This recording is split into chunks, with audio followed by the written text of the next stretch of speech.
Flyover State of Film was shot in front of a live studio audience.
Welcome to the Flyover State of Film, the most professional podcast in all of the land. As always, with you is the only Latino in the group, Jusef Conesa at YLF Movies. With me, my best friends in the world. We share all of our secrets and all of our desires. Brian, Joe, and TJ. Pop 'em, baby. Oh, hey, what's up? What's up, kids? What's up, babe? What's up, baby? So it's been a while since we had a normal episode. Yeah, freshie. Yeah, no gimmicks. No gimmicks.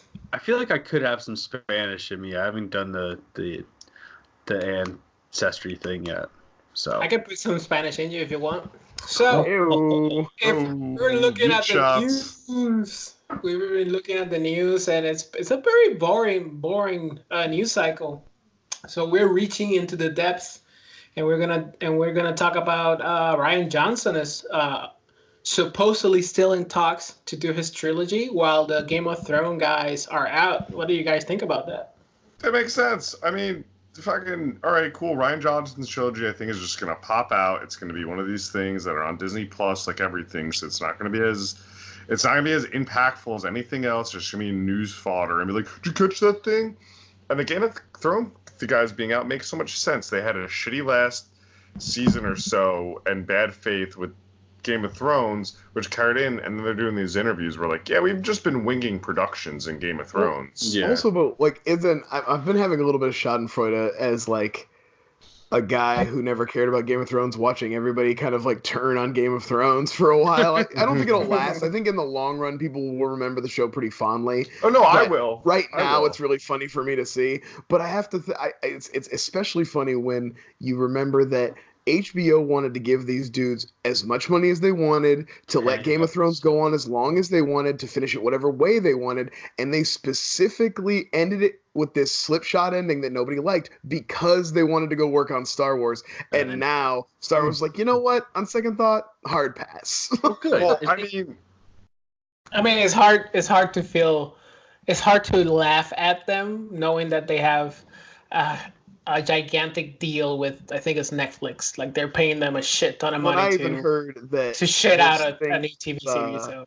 I heard that this thing with Disney actually happened a while back, and they've kept it under wraps till they could finalize their deal with Netflix, so that it didn't fucking spoil that shit too. Well, I mean, that's just some insider shit, you know. I mean, whatever. Put it this way. Brian got everything in the now. Brian Schneider put it this way. You know, they're gonna be fine, and they just I don't know. Well, Rian Johnson deserves it, man. Rian Johnson deserves it. DB Weiss and Benioff are just. I honestly think they got lucky in adapting the material, and then Star Wars has shown, if you're not gonna do what we want you to do, we're cutting bait. This is not the first time. They have cycled through a pretty serious amount of directors in the last couple of years.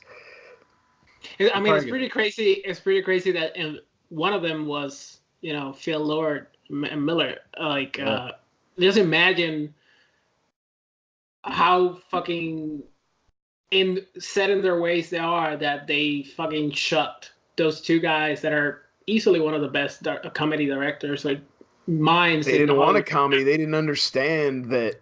They didn't understand the idea of making Solo a comedy. That's the thing. Like, that's not what they wanted for their project. And I think what they came up with was bad, and I would have liked to have seen what Lord and Miller were going to do, but I think it was a flawed idea to begin with, so I think even they were fighting against, they're fighting an uphill battle.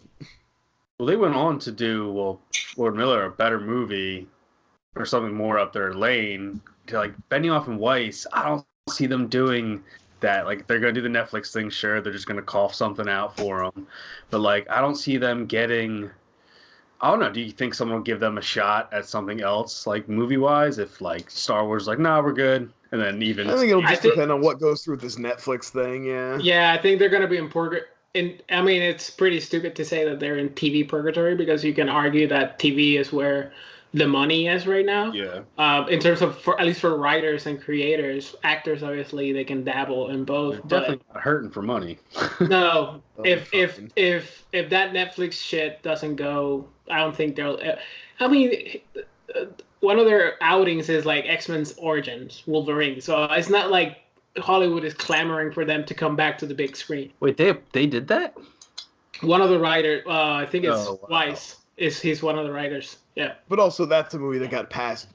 A lot of passes by a lot. Yeah, it's a lot of names attached to that. We missed a couple good opportunities because we were talking about Lord and Miller to segue into the announcement of the Spider-Verse sequel. We just didn't even try. Like we just very lazy. Bad. That's pretty sorry podcasting, guys. Yeah. Because what's happening? Because everybody knew that the sequel was coming, and now everybody's surprised that the sequel is coming. I don't think it's even surprised. That makes no sense. People are excited, but I hate animated sequels because they take 3 and 4 years to make. So, like, I can't get excited about a movie that's not coming out till 2022. Spider-Verse 2 is to be fun, but I don't get a peeper surprised, as everyone just said. No, I don't think. But you know what you should be excited for? The Snyder Cut. He's finally getting his circumcision. Someone's just trying. You're just trying to trigger me yelling at people. I just want to say it's dumb that it keeps popping up, even though we're years removed from that shitty ass movie, and we clearly are in a completely different DC universe where Robert Pattinson and Matt Reeves are trying to be prestigious, and Aquaman is trying to be batshit crazy. Every movie since Justice League has been an improvement. Why wouldn't you just let that one go? Just walk away. I just think it seems so fueled now by like people in the cast, like a Jason Momoa, who just like keeping it alive. Yeah, like Jason Momoa is just a big dumbass. I think like he is a dude, bro. Like most Snyder fans, so like I think it makes sense that this would speak to him. Like this does seem right up his alley to me. I was gonna say, to be fair, I mean maybe they should release whatever they have just to get these fucking people to shut up. And yes, giving them what they want's a great idea. That always works. Could you imagine if now he says this and they never get it, and then those people, it's gonna be worse than the Joker incel stuff. No, it's better. Give them something to always focus on. That's my thing. Never let it come out, and they will always remain focused on this one dumb thing, and that keeps them from moving on to something that could really annoy me. Like honestly, they're oh, God, my eyes are terrible today. I'm sorry. That's a great point. His eyes are on fire, you guys. Have some sympathy. It is dry. I was rubbing mine too. It's dry down here. We're all in the same basement. You guys didn't know that. But you know what's also dry?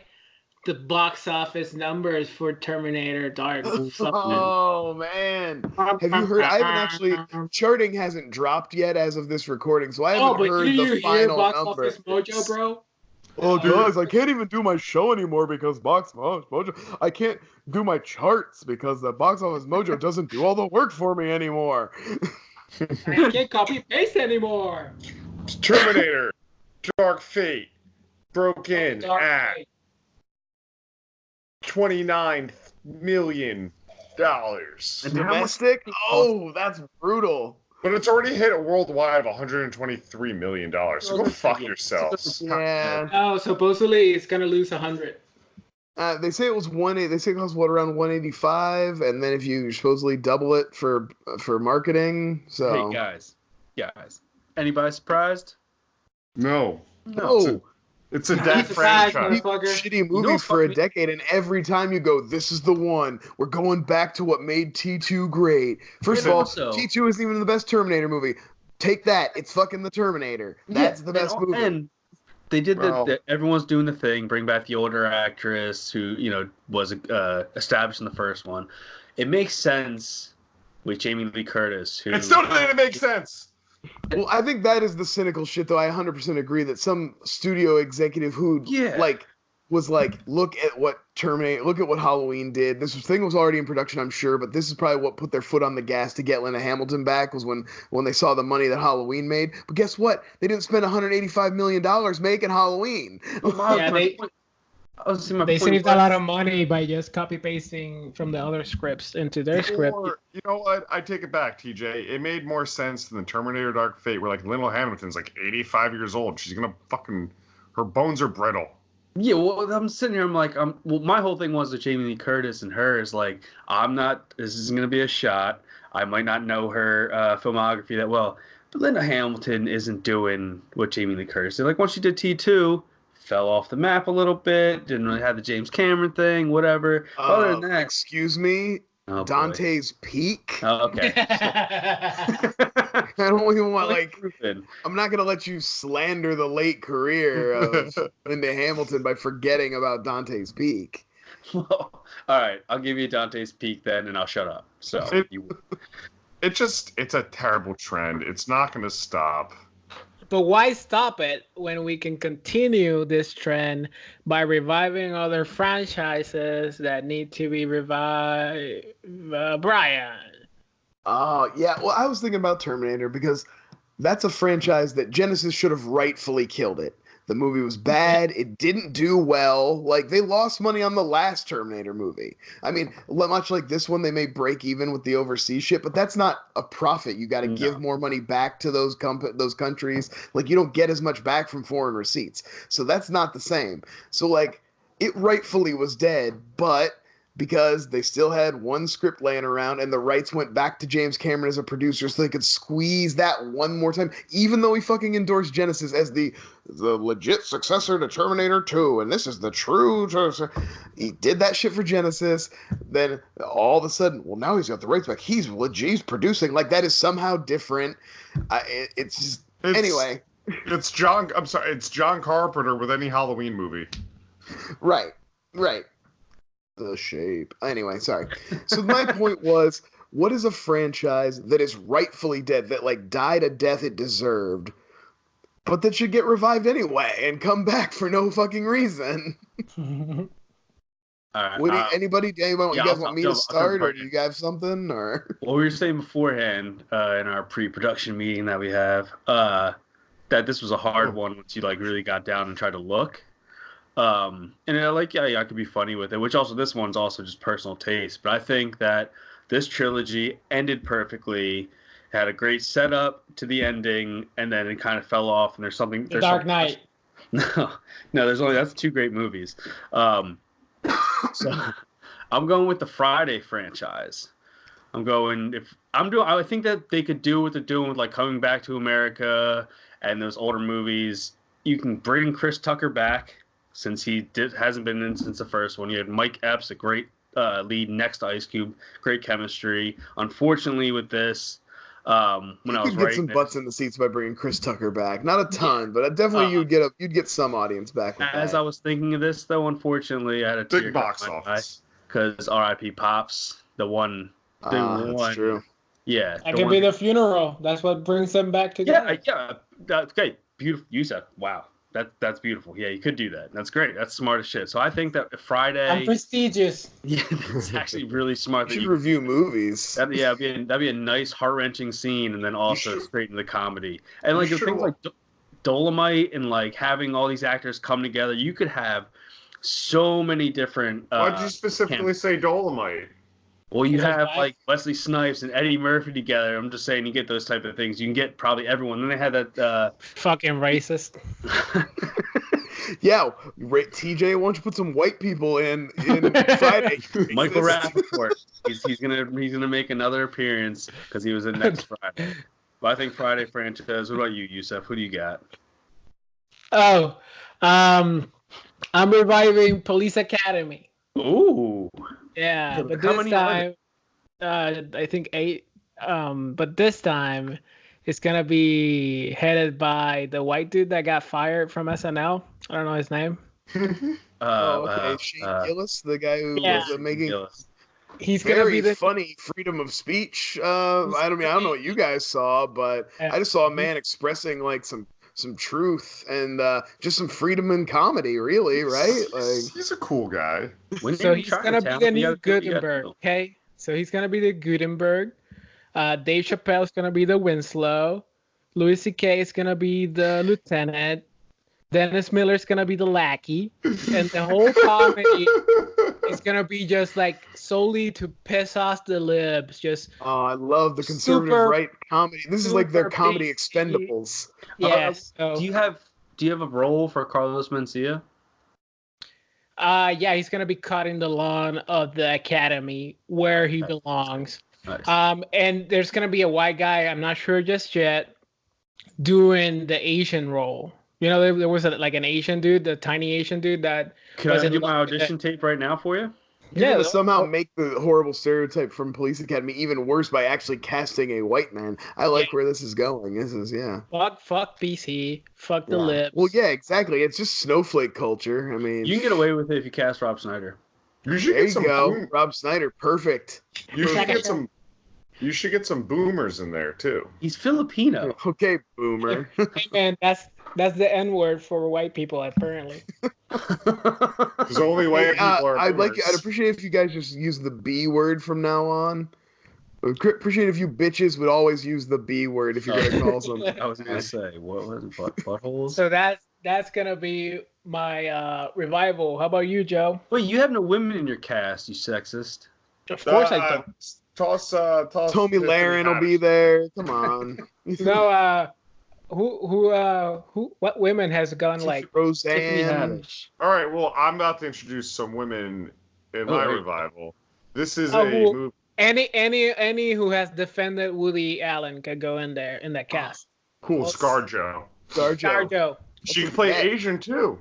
Yeah. Also, and a male. So we just and a tree, apparently, she said. Why not? She's a multifaceted woman. So we are going to resurrect Big Momma's House. I love it. How dare you? How long ago was the end of that? Because I feel like there was a Big Momma's House or two that I missed. When was the actual end of that franchise? There was a third one with his son. Yeah. That no one saw. Was that played by Bill Romeo? Was that a straight to Redbox? Was that a Redbox original? Nah, it was probably 2000. I'm gonna look it up right now. It's probably 2006. No, it was played by the guy from Tropic Thunder. That's yes. Blackface. Yeah. Yeah. Wow. Okay. Brandon T. Jackson. Booty juice guy. Yeah. That's a good movie. Anyway, we're Big Momma's House 1. What year did it come out, Joe? I was waiting all this time. You don't even care. 2011. Wow. Okay, yeah, see, that's more recent than that's much more recent than I expected. All right. Well, so we're bringing back. I wrote a real answer down, but this is better. Big Momma's House 4, but we're just gonna call it the Big Momma's House. That's smart. And we're you don't understand format.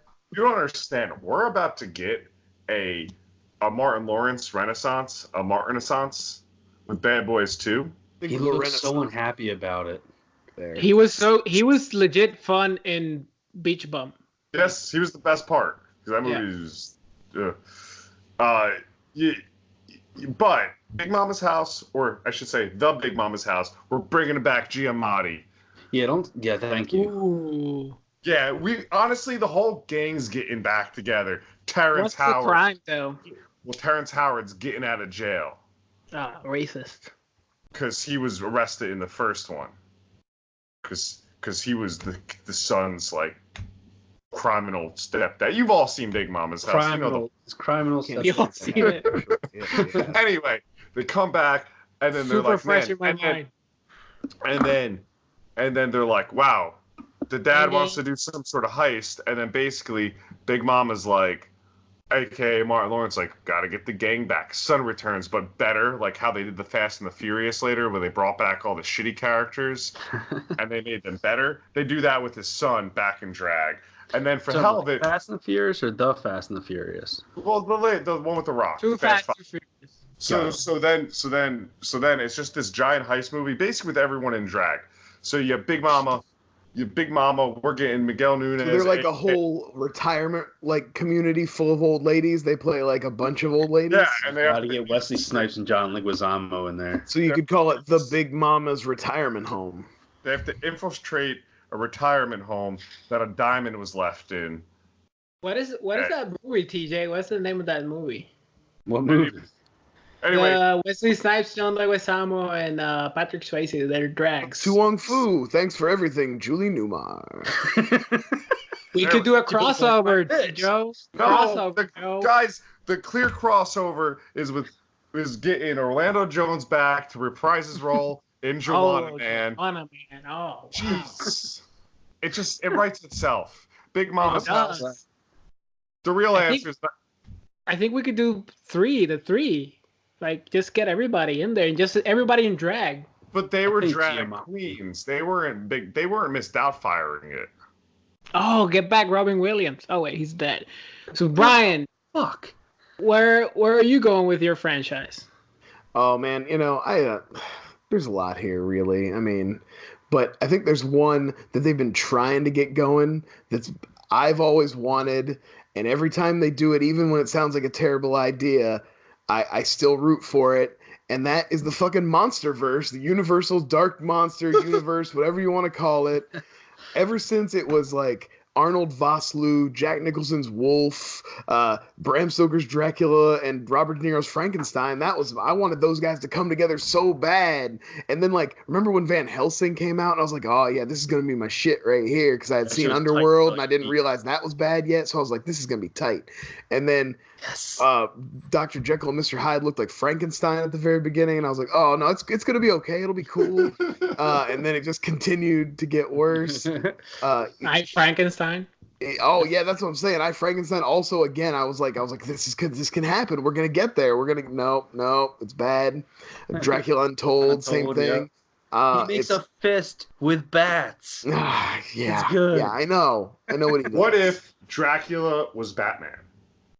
I seriously, and this is not a lie, if the Tom Cruise Mummy movie was exactly the same as it was in the theater, except for one. Whoa! My light went out. Oh wow! My computer's not on. I'm just gonna assume. I'm gonna finish what I'm saying and then I'll go turn it on. I guess because I was talking about Dracula. So scary. I think Tom Cruise. If Tom Cruise's The Mummy movie came out with exactly the same, gonna turn on the lights and Tom Cruise is gonna be behind him. Hey! What are you talking about me? Do you want to know your thetan levels? I'm just saying, if that movie had a scene with an old man Brendan Fraser connecting it to the Mummy universe, I would have watched it and liked it. That's all it needed. I think it would have continued on because of what you just said, because there would have been fucking idiots like you online being like, I don't know, we should give it a chance. That's right, I would. I'd be like, they connected it to the Mummy movies, so now it deserves a chance. I don't care how bad it is. Let's keep it moving. Let's move forward. Would you keep Johnny Depp and his Invisible Man movie? Nah, that'll get dropped off because he's got that wasn't made yet. You can switch up anything. You keep Russell Crowe as Dr. Jekyll, Mr. Hyde.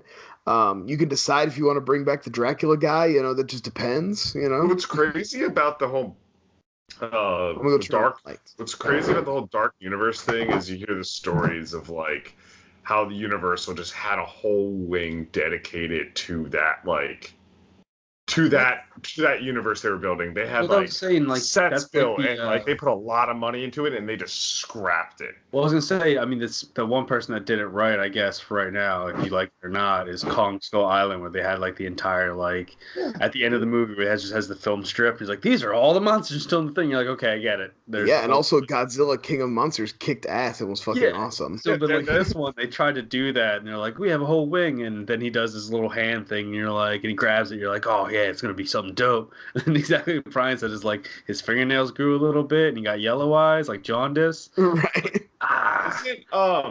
Isn't the Bride of Frankenstein they did with Angelina Jolie like half filmed? Oh, were they actually working on it already? Oh, they were working on a lot of things. That's amazing. Who's directing?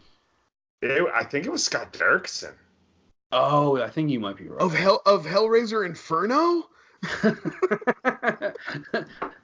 He might have did Sinister too. I'm not sure. I just watched Sinister too. Not good. The first one's not good either. I like the first one. I don't mind the first one. It's got a. Anyway, welcome to Ethan Hawke talk. That guy. Oh, Ethan Hawk Talk. Yeah. Somebody was asking about overrated actors, and I said Joaquin, obviously, but Ethan Hawke could be up there too. He sucks. Anyway, what's the next topic? You Overrated fucked it actors. up. I was gonna say, it's talking about sucking. How about we talk about bad accents in movies? Joe, what's up with your topic? That wasn't much better than what I did. Yeah. Next topic. Next topic on is the bad accents on the movies, and I'm talking like someone. Is that Was that six Jones? bios from Creole? We got the only I can do my Southern Baptist there accent. I know my rights. And, you just got to make America great again with these accents we're going to talk about. You know what I'm saying? He's doing a good job. Just leave the cool boy alone. Unfortunately, I like my Australian accent. I think it's my best one. Sometimes I try to break it out with people who don't know me and see how long I can keep it going. You know It's how not very hard- long. I'm really fighting myself not to do Yeah, it. all right. So, I'd like to talk about either if you have any outstanding accent in film or more so bad accent or just plain weird ones. Just really Good accent is like every Australian person I didn't know was Australian forever. Like that's a lot of them. Like Yeah. Are you doing paper mache over there, Jusef? This is a keyboard thing. It's just. cleaning his keyboard live. Right, well, he doesn't. When he jerks it, he doesn't want to get anything on the keyboard, so he keeps the Hey cover. man, it makes it sticky. I mean, yeah, Australian accents are pretty. I've never really heard a bad one, but I've also never heard a real Australian person other than. Oh, you never heard a bad one? How about Quentin Tarantino and fucking the Django Unchained? That was my number one pick. That was my pick. Oh, burn! I was actually, I will say somebody who's an Australian who I remember having a bad accent was Chris Hemsworth. I think he's trying to do like a Boston thing in that Heart of the whale movie that he was in. Remember that Heart of the Sea or whatever? Yeah. I think he's doing kind of a Boston-y thing in that, if I remember correctly, and it was quite bad. So there you go. Here's a bad one. The Boondock Saints, fucking what's his face and Norman Reedus doing their like Irish brogue / Boston, not Boston at all accents. I mean, I love the movie. Good call. Definitely, especially Norman Reedus. I remember being kind of suspect. This cigarette in his hands, you fucking dig it. I'm like, oh no. I think that's more English than Irish, for sure. Whatever you want to do, bud. My favorite is John Voight doing a Latino accent. I think it's Southern American in Anaconda. Yeah, Isn't it more great. like Creole? Yeah, I was gonna say I think there's some Creole in that guy. He supposedly was Latino. Jesus. I think we should all talk about who we really want to talk about, and that's Sir Nicolas Cage. And just doing just a regular anything? human being. No, in Con Air. Oh, Oh, yeah. yeah. That's a good one. The bunny back in. Oh, the wow. box. With the bunny back and coming home to his ladies, coming home forever. tie a ribbon around the old oak tree, because Daddy's coming home forever. I want to throw out a couple of of American actors who are very good-looking people it was early in their careers and they were both trying. First one's our boy, fucking Keanu Reeves, killing it in Bram Stoker's Dracula. I know where the bastard sleeps, I believe is the line. That one gets me every time. And Devil's Advocate too. He's trying to do. Yeah, he's got that southern who's thing. But that movie's so saying- good. Come on, he can't. Actually, Bram Stoker's Dracula's pretty great too. Keanu Reeves, that movie, his line delivery of, "Oh baby." Oh, babe. And another person who was doing good, and hey, I won't hold anything against her, and I actually kind of like this movie, but Heather Graham in From Hell with Johnny Depp, the Jack the Ripper movie. she's doing like a little Cockney, I'm a hello, governor. We got to save baby Alice and so on. Like, it's about that level. So like Dick Van Dyke in Mary Poppins. yeah, about that. Yeah. And then I guess honorable mention goes to Cameron Diaz in Gangs of New York for a similar performance. Fuck, I haven't. Every time I think I want to watch that movie and I see it's an hour and a half, 3 hours and a half, I was like, I'm good. It is a good movie. I like Gangs of New York, but it's also one that I'm not compelled to watch often. No, I'll catch it when it's on like AMC or something. I was just gonna say, TJ, the Gangs of New York is a great cable movie. It has the same factor that like Shawshank has. It's like, all right, they're an hour into it, I can figure out what's going on. Yeah, you basically just watch up through the next big fight, and then you're like, okay, I'm good. I'll take off now. Yeah. I was gonna say a movie that doesn't necessarily have good or bad accents. It just created bad accents for me for a long time. Is Snatch. And like Brad Pitt and that playing like the Irish gypsy. I swear I thought you were gonna say Austin Powers. No. It's like, baby. He's like, you like dogs? He's like, do I like dogs? He's like, what? He's like, you like dogs? He's like, no, you like dogs? Dogs. At Periwinkle Blue. Just like go, yeah. And like every character in that, from Bullettooth, who's I forget what his name is, but he's in like every fucking movie. To Jason Statham.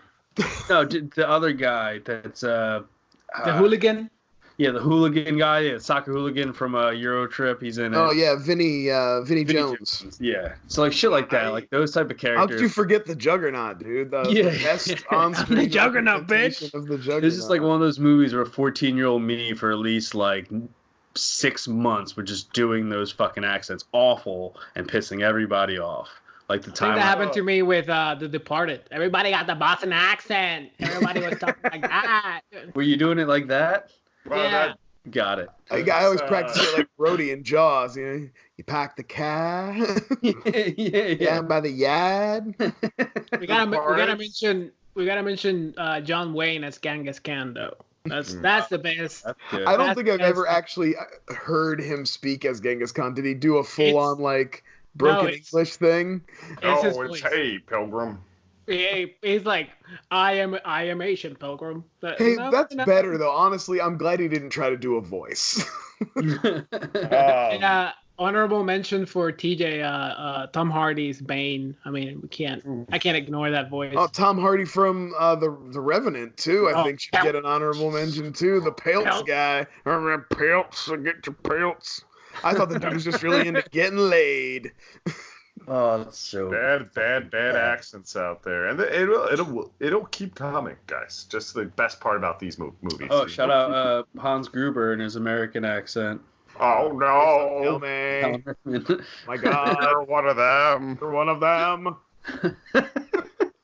Oh, I can't wait to watch that Christmas time. I have to make my voice more white to get it to Hans Gruber. I guess I'm gonna have to find. I feel like I'm a black comedian in the '90s, like doing a white guy voice when I do Hans Gruber. You're such a boomer. Whatever, boomer. So many good accents. Well, I mean, Jusef mentioned it earlier, but the one that did straight up pull me out of a movie is in Django, Tarantino's Australian accent, because there's several things going on there. One, it's the fucking director, who's very famous, so you know it's the director. And then he's doing a terrible Australian accent in the middle of the West, and you're like, all right. What the fuck is happening? Anymore. Like, yeah, that to me is the peak of the hill. It's the camera is on his face. It's like when he did his own voiceover in Hateful Eight. You're just like, what the hell is even happening here? Oh yeah, I hated Hateful Eight. I wish they could. I didn't hate the whole movie as a whole, but like there was some shit that was fucked up. There's a lot. When I'm sitting there watching a QT movie, I'm like, there's some things I would have changed. See, that's not right. I shouldn't be even thinking that. I mean, I bet he wished he could like remake it, like in stop motion or something like that. But I bet we could come up with. Damn, better that was movies. my pick, son.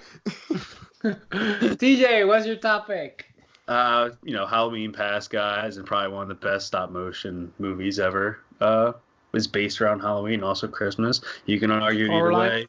We're not doing that. Yes, Coraline. Nightmare Before Christmas. So I asked these guys, pick a movie or franchise that you'd want to see redone in stop motion. My pick right off the bat, this might be a little controversial, but I figure they're going to do it at some point. And if you're going to do it, you've already done it in two different ways. You've done animation, you've done live action. And I also think it could add something to it. I think if you wanted to, it'll take forever because the subject is so long. But Lord of the Rings, I think it could be really fucking cool to see that done. God bless whoever puts that. Wants to do something like that because again it's going to take forever. Nightmare Before Christmas took 18 years supposedly to finish. You can only imagine. But if they're going to do this at some I'm sorry, did I just missed a terrible idea? No, come on, man, Joe. Is that why you walked away? Like I could do it easily though. Not easily, but they have a better system now. I already fell asleep. You know what, Joe? Do you like the Hobbit? You know what? I'm gonna make Joe. One of these times. I'm gonna make Joe watch the Rankin and Bass cartoon Lord of the Rings. That's not my new mission. I'm gonna force him to watch that shit. See, they'll make him appreciate the good stuff. You can really make you watch the Hobbit trilogy, you piece of shit. And then I had my runner-up was gonna be, and Brian's gonna love this, is Little Monsters. Is this what's a movie you could unmake from existence and burn from my brain?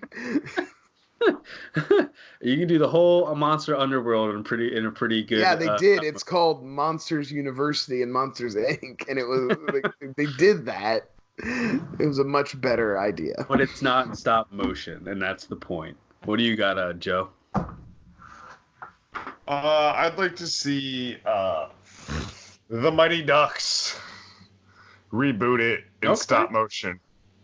This is just a nice little winter tale. Winter tale. Of actual ducks.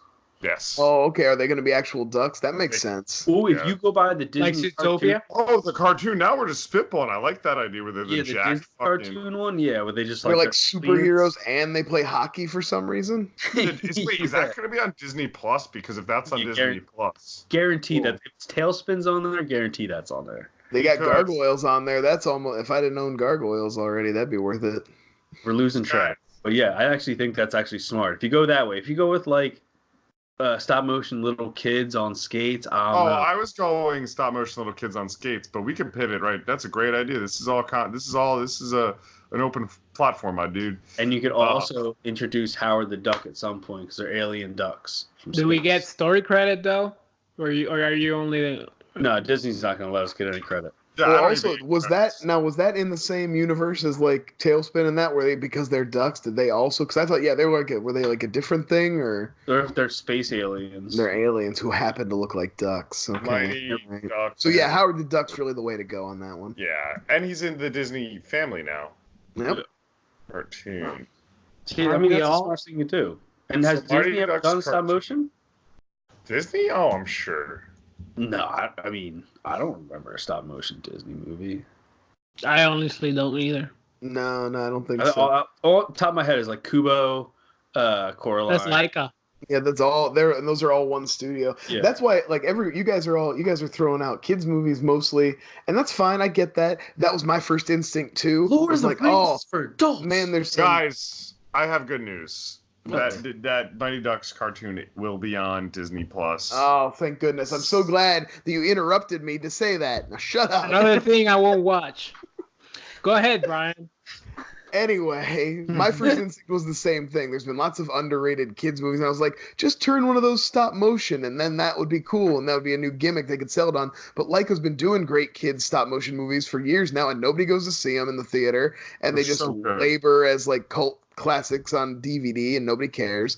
So I was like, I'm going to pick something from my other question, a franchise that has died a rightful death very recently, actually, and could be brought back as some badass stop motion animation. And I'm talking about the fucking Predator. I think you could do a whole movie, set it on the Predator planet, show me the Predator planet, show me their home world, show me their but do it all in stop motion. Do cool hunts with crazy creatures made out of again, have Laika do it. Have Laika turn that creativity towards some crazy monsters and shit. Brian, what? I have one question.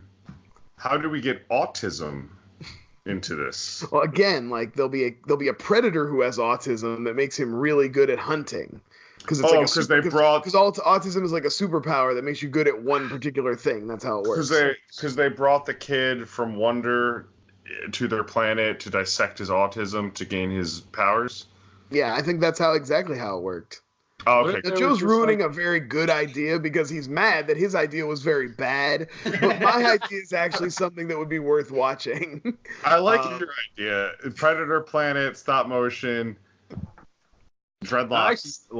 I'm talking about getting away from what we just had. I just said that franchise was dead, and rightfully so. Could you imagine how many kids you'd have to turn away from this because who would just want to see it for like the simple fact that it's stop motion, because stop motion replicates like animation. Now here's the thing though, if you set it on the alien planet and there's no humans killed in it, I was gonna say you could get away with a PG-13 rating on it. I guarantee it. I want to see skinned bodies in stop motion hang from a tree. Okay, that would be really cool. Yeah, that's cool, but you can see him skin some other thing that would also be gross. It just wouldn't have red blood, and therefore they'd get away with it. I'll be honest. Did you guys see that adult stop motion movie that came out a couple years ago? Oh, it's like the Anomalisa? Yeah, it's like From Hell or something like that. Or isn't like Seth Rogen do that or some shit? It's like T.J. Miller. It wasn't good. Yeah. Barf. It was very much like that Happy Times murder. It's like, let's just have cartoony things say bad shit. Yeah, it's like those movies don't have an idea past just like it'll be funny if a puppet did this, and then so the movies never are that good except Team America. Team America. They did have the visuals of like skin things in. Well, I was gonna say, Brian, that's a great point, Joe. Let me see. I'll get the name. No, if you want to watch an adult stop motion animation, watch Max and Mary or Mary and Max, something like that. Can't remember the correct Do they order. have stop motion sex? No, but it's a very depressing movie. But it's in stop motion and it's very adult. No, I don't like it. Because being an adult is depressing. I agree. Did we get everybody? Did you tell us yours? No, I got. So I went kind of the same route as Brian. I didn't go kids movie. I think a property that would benefit a lot. Movies not for kids. From Lord of the Rings is for kids. No. Oh, actually, yeah. Sorry, T. I completely forgot your pick. But you went towards Little Monsters, and that's the only thing that got in my head. Right. I remember Little Monsters as well because I was thrown up in my mouth. So one story that would benefit a lot from, because animation gives you a lot of leeway. Like, you forgive a lot, you believe more things as they happen, like the physics of the world and the dimensions and characters, blah blah blah. I think a story that would be very cool in stop motion animation is the Alan Moore's The League of Extraordinary Gentlemen. And that was literally, along with Inhumans, was something that came to my mind too. But I think they are actually working on rebooting Inhumans, so I had to let that one go. But League of Extraordinary Gentlemen is a great pick. Yeah, that's a great pick. Like, you would forgive Captain Nemo, just being standing next to Dr. Jekyll because it's animation, and watching them have legit fights, and the movie suffers a lot because of fucking Sean Connery. Other actors all of them look so lost in that fucking movie.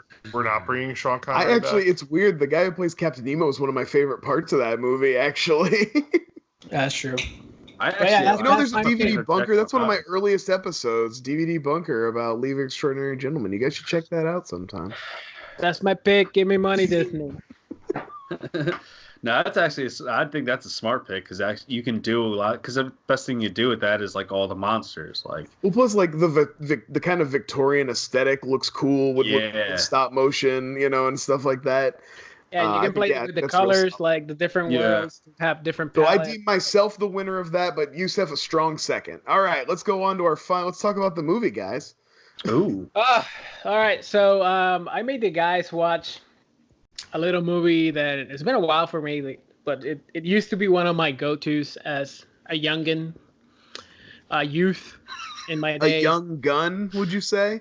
Yeah, I don't know why I wanted to set the stage first, and I was like, oh, we're not fucking how did this get made or whatever, who sets the stage, but I did want to say that in the early 90s to mid 90s, like the Western was trying to get like a revival, like Tombstone and Wyatt Earp and Young Guns 2, even Back to the Future 3 had like a Western theme. Eventually, Sam Raimi, for some fucking reason, jumped on the same Western bandwagon. Did anybody check real quick? Where does this fall in Sam Raimi's canon? Like, do we know between what movies? After Army of Darkness. Yeah, Army of Darkness. So, quick setup. This is Sam Raimi directing a shit ton of good actors. We have Gene Hackman, Sharon Stone, Leonardo DiCaprio, Russell Crowe, Lance Hendricks. Son. Mark Boone Jr. is the convict. If you're doing, Keith David. Keith David with the fucking fake mustache. Gary Sinise, yeah, awesome. It's a stellar cast. The premise of the story is this town is holding up I think it's an annual, or is it the first? I don't remember. Yeah. Let's say it's an annual quick draw tournament, and where gunslingers from around the country come to test who's the fastest gunslinger in the town. There's a mysterious woman who rides into town, played by Sharon Stone, with a mysterious past and a very wide open V-neck. There's also a priest that has sworn off violence, played by Russell Crowe. There's a former outlaw who used to work for the Gene Hackman. There's a kid played by Leonardo DiCaprio who thinks he's the shit right now. Also thinks he's the son of Gene Hackman. Yeah, and all of them are under the umbrella. All of them are gunning towards the big bad, who is played by Gene Hackman, who is also the one that organizes the event, because he is legit the fastest gun in the whole movie.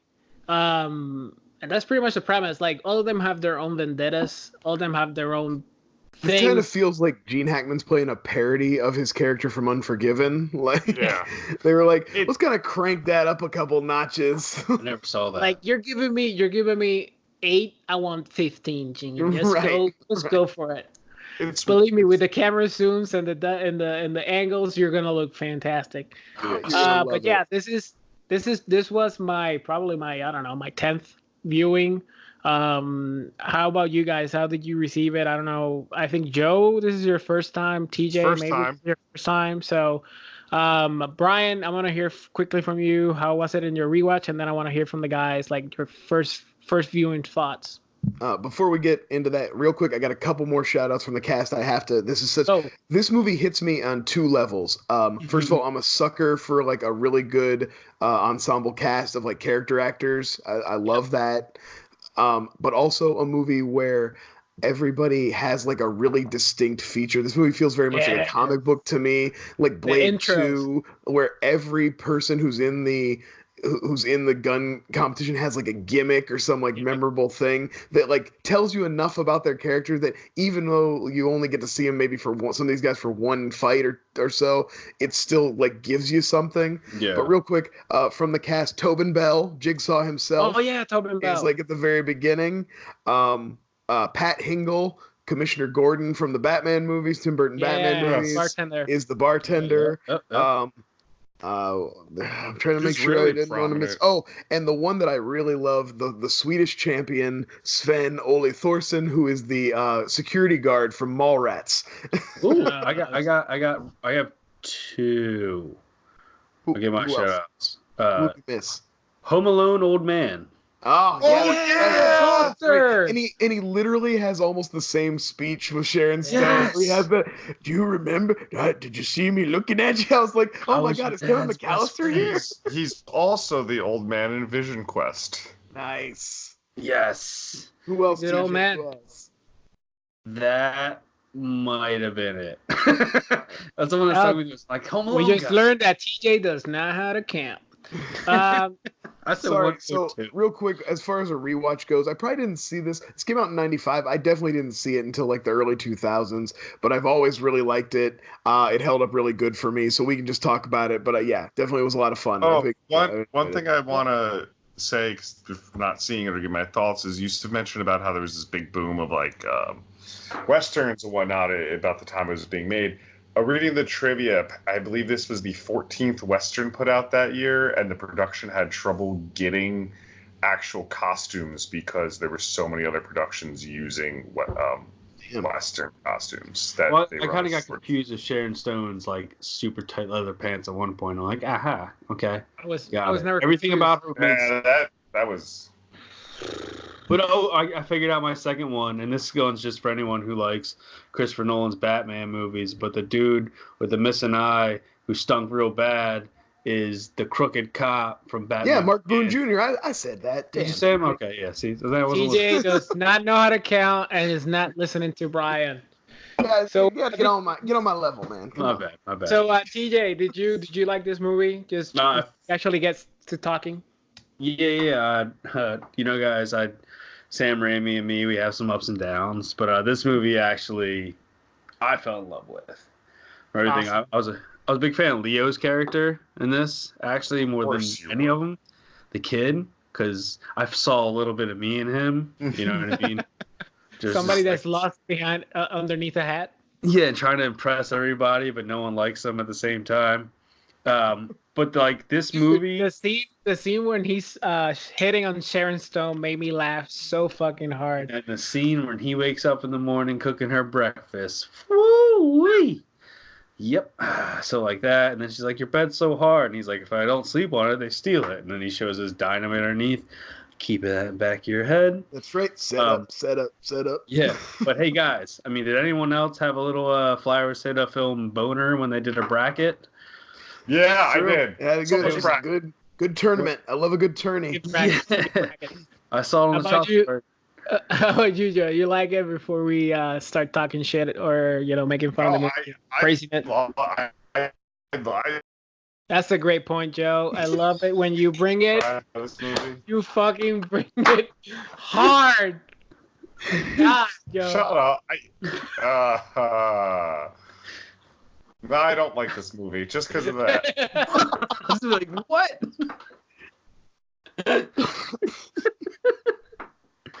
Oh, guys, T-shirts will be on our Patreon. Check us out on something. I don't fucking know.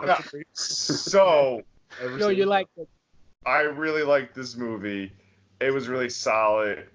It's what Mortal Kombat should be. Yeah, truth. Oh, yeah. That's a great way to think about that. Awesome. Like- I love that I brought a new movie for you guys that you can share the love with me, because I honestly do The love most annoying thing now is he's gonna assume he's got the most picks for great movies now. I mean, it's a fact. So okay. So let's just start talking about the movie. I legit love.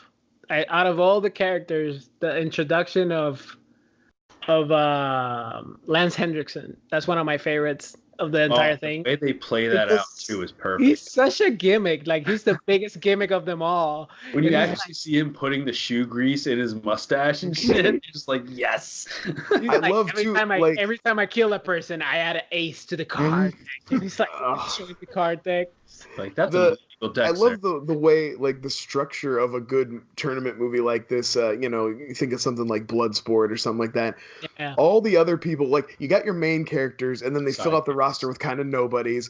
And so everybody in the first round just gets kind of a bye to show you how badass they are, except Gene Hackman, who they put him up against one of the guys you thought was going to make it all the way to the end, who was like the killer, and he puts him away immediately. And so they got to establish, like, the pecking order of, like, make Gene Hackman scary, make sure you know exactly where he stands. And I was like, that's so good. And the way that whole thing, like, Hackman's so fucking good. The way he draws that story out of him and stuff, that he's like reveals that he's the one who actually did it. And I heard you blew little girl's thumb off doing that in Tucson. Can we just talk about Gene Hackman for 2 hours? Yeah, man. The introduction is like I think it's one of the better because you know who's the bad guy because he's in the fucking poster. It's not a mystery. Yet you're like waiting Plus to the see town's him. all squalid and he lives in like a mansion and shit. Like they show his shadow and then his spurs and they slowly pan up and he just delivers like a great monologue right off the bat and you're like, oh fuck yes, we're in for a good bad guy movie. Like, string them up. They all start walking outside. He's like, no. Kicks the chair. He's like, right here. Put him up. Not to be denied, Sharon Stone kills it as the lead in this. Yeah. Like this was. You forget that this because you get hung up on the great supporting cast and having Russell Crowe and Leo both in the movie, but she was the fucking star. She was bigger than anybody. Yep. She was top shit. Nobody knew who these other guys were. I knew who Russell Crowe was. Like, it was her and director. Gene, right? Yeah, her and Gene Hackman, and then Sam Raimi wasn't really a name yet. She picked Sam Raimi. Yeah. She picked him. That's awesome. She liked Army of Darkness. That's what I read at least, and picked him. I love his style in this movie too. He's got great, like we make fun of the Dutch angles and stuff, and like weird Evil Dead shots of like the camera. You know when he blows Keith David's head off and it does the big hole right through. I mean, that stuff is great though, right? But even like the small moment, there's two small moments. The one where we'll probably get back to this moment with Keith David. He takes care of that. Then he has his like King Kong ain't got nothing on like me speech to the entire town where he's like, you like my taxes? I guess I'll raise them up because you have enough money to hire a killer. I mean, it was a fair question though. Oh like, you can't pay my taxes, but you're paying for this motherfucker. Yeah, right. Like where's the money coming from? Right before it's either the Keith David one or the next one where he's going up against somebody that everyone thinks is going to kill him, and he does all the shots of the townsman's face, and they all are just like, they're so sad because they want him to die so bad. Yeah. He just doesn't do it. And it's like the same thing at Leo, his speech where he's like, everyone thinks he's invincible, so you're scared of him, like type of a thing. And then the second one, which is just a stupid shot, or not a stupid shot, it's a great shot, but it's real quick, is when she's like, fucking, I'm leaving, and she kicks open the barn doors and just like, a complete escape. Dude, it's so good. And he utilizes a lot the seeing through a human body, like you see through the lens. Yeah, a couple different times hands, they do that. Yeah, the head. The Gene Hackman shadow is the best one. Oh, that is the best one with so the wind good. Blowing through it. So Oh man. Sorry. I think there's Jusef's thing about favorite characters. You guys got anybody besides the mains that we talked about the cast and who played, but like any of the actual characters stand out to you? I thought Gary Sinise actually in the flashback as her father was just like heartbreaking. Are we gonna talk about the flashback? I don't know how much. This is a spoiler show. We always spoil. Yeah. Nobody gives a fuck. There's some unintentional comedy in those last moments, though, right? Like, it's played totally straight, but you find yourself being like. I would see that happening. Just like if I was him and like anyone that's ever had anything, we're boys. We've all had dart guns and like super soakers aimed at us growing up. The boys, man. Why are you so fucking? We're women too. But my wife says a super soaker. My bad. All right. Damn. Fuck. I fucked up. Where if you're Gary Sinise and you see your daughter raise a gun at you and you can see down the barrel, you'd be like, honey. Kick up a little bit. Just a little bit higher. His arms a little higher. I love he's like, no matter what happens, this is not your fault. It's like, I don't know, it's a little bit your fault. A little bit your fault. I would be like, hey, the worst case scenario is wing him. You aim too high. Nails him she's a great shot. That's like one shot, one kill. Like that's impressive. Back to Gene Hackman though.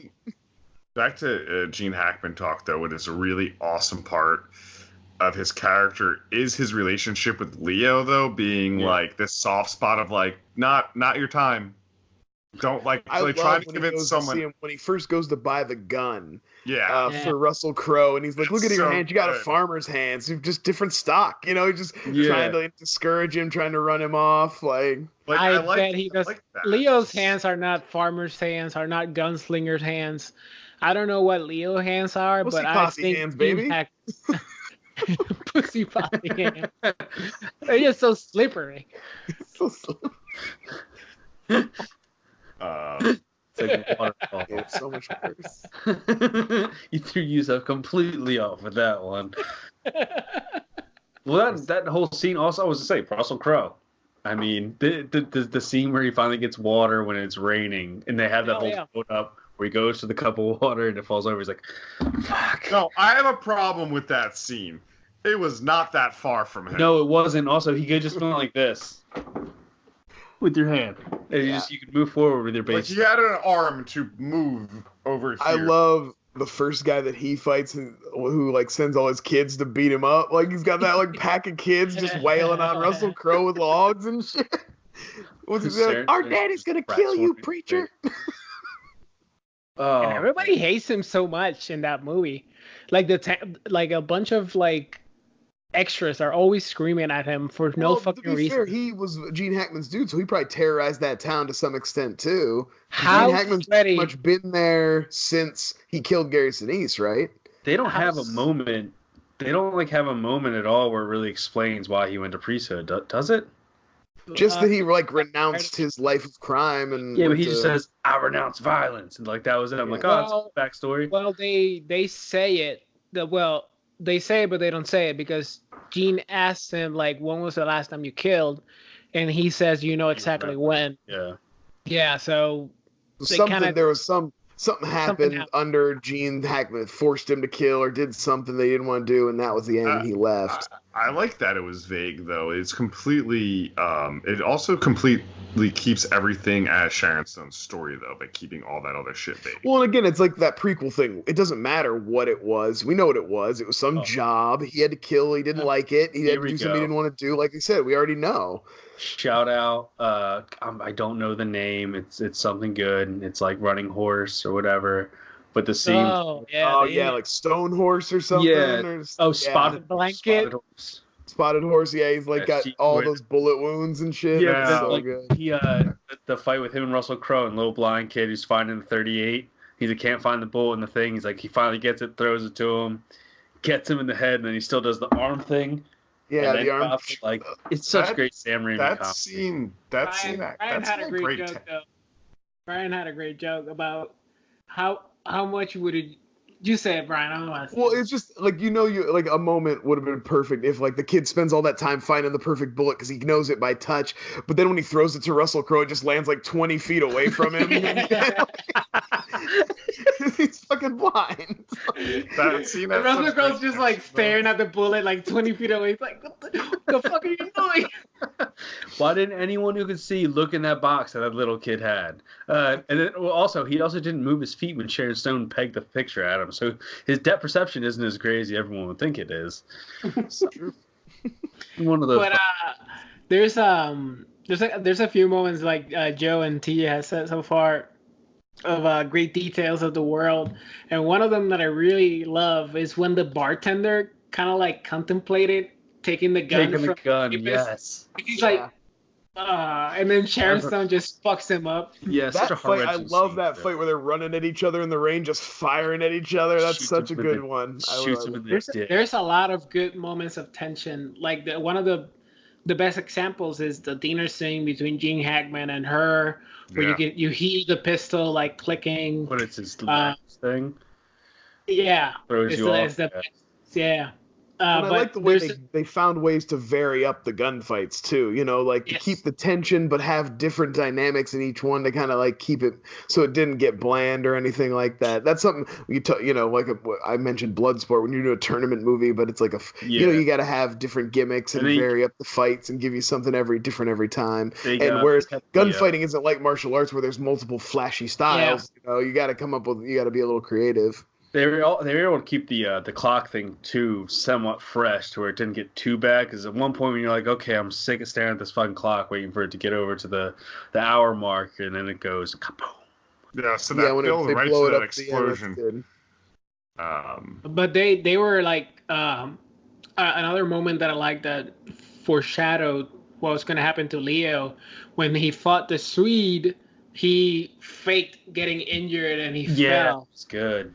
Yeah, so when he fought Gene Hackman, you kind of see him like going like almost like, and you're like, oh, maybe, and no, And I he's like like, that they give him that little nod that he wings Hackman, like he kind of wings him in the neck just a hair, like he really was like, almost good enough. Like he was like, a couple more that was years, fast. he was a couple years older, and Hackman was a couple years older. He'd have definitely had him, you know. But Leo goes straight into like Oscar Leo at that point. You're like, that's when you're like, this kid's got chops. When he starts crying, he reaches for him, and Hackman just like. It's almost as good as Tom Holland in Infinity War. Not quite, but he's almost there. Like, give him he was robbed from an Oscar. Yeah. Robbed from an Oscar. Robbed. But that was like a streak. That I think this is either the second one or the kickoff of Leo dying in a movie streak. Well, I mean, he was just about to break out. Like, it's the next year, right? 96. So he dies with Titanic and Romeo, and like he just keeps dying throughout all his movies. Gilbert Grape, Critters 3. He stays alive, Gilbert Grape, and Critters 3. God damn it, Joe. Another Sam Raimi thing is the one-liners. In this, it's just every time like someone just opens the door, she's like, "The laws come back to town." When she throws the fucking the thing to fucking Russell Crowe, the Marshall badge, he's like, "I'm a preacher now. You're throwing me a badge to actually like take people down and kill them." I'm like, okay, sure. Even though he's just murdered all those people. Right. Well. How sweaty were the balls of all of the Gene Hackman henchmen? Like all of them are like in long. Black. Yeah, they're all doing the full Man in Black thing, you know, with the long coats. Just sweaty balls everywhere. I love him. I love his Weasley, his Weasley little sidekick guy who he kills because he busts Russell Crowe's hand before the big fight. And it's that whole honor among thieves. You know, Hackman's got that high honor, bad guy deal where it's like, no, the whole thing is the competition. You fuck up his hand. Now, like, I wanted to test myself against him. He's like, I drugged this dude out of retirement because he's the best I've ever seen except myself. And I wanted to fight him. And now you fucked it up. And he lets him run. And he does that whole speech and then turns and shoots him when he's like way damn near out of town. Yeah. So good. I love it. It's so good. This is right up there. Jusef talked about the 90s Westerns, and I'm hit and miss, but Tombstone is legitimately like one of my favorite movies. And this is right up there. This is a good, fun. This is a good fun. It's a really good movie. I'm mad that no one else fucking talks about this. Like, thanks for bringing it up, Jusef. You're welcome. This is one of the rare. I am the best at picking movies. No, this is one of the rare times. You just pick, but you don't take any chances. Fuck you. A fun, good movie though. Like I could have introduced. Who knows? You guys might have loved Drowning Mona, and then I'd have had this experience. Question: so there was a moment. Who's a more believable cowboy, Marty McFly or the Kid? The Kid. Emilio Estevez. I think Marty McFly in his pink outfit looks more like a cowboy than Leo, but that's just me. Man. Leo does look very soft for the Wild West, I will say. It's bad. His dad's the richest guy in town. His dad. Yeah, but that's like illegitimate. Like that wasn't really. It's like he was raised by Gene Hackman. His mom was probably some prostitute at the saloon. Did Joe ever put on his hat? I never thought. He tried to put it on over his cans and he failed. I have a question, an actual question. There's a scene that I rewound like 3 times. I couldn't understand what she was saying, but it's right after Leo's, spoilers, gets shot and killed, which we already talked about. We're ready. She's sitting on his bed, and the blind kid comes in, and I didn't hear what she asked him for. She says something, and then she points to the barrels of dynamite. And then they have probably, and I don't know, now this is my question, is this on purpose, or is this just a badly shot scene? Because this is probably the worst part of the movie where I went, is they show her get shot by Russell Crowe. And she takes it, and they do a close-up on her chest, and then she lifts her hand, and you just see, like, the bright red roll off her clothes. Well, obviously no entry wound, but then they do the whole, like, death scene between her and the doctor. Is it supposed to make it look? Because then the kid does the red ink thing at the end and pours it out. I think it's supposed to be that we're supposed to know, but it's supposed to have fooled Gene Hackman. Okay, I think that's kind of the whole deal. I think if I remember correctly, she asked for boot shine, all the color boot shines. I think that's what he pours out, like for red boots. Yeah.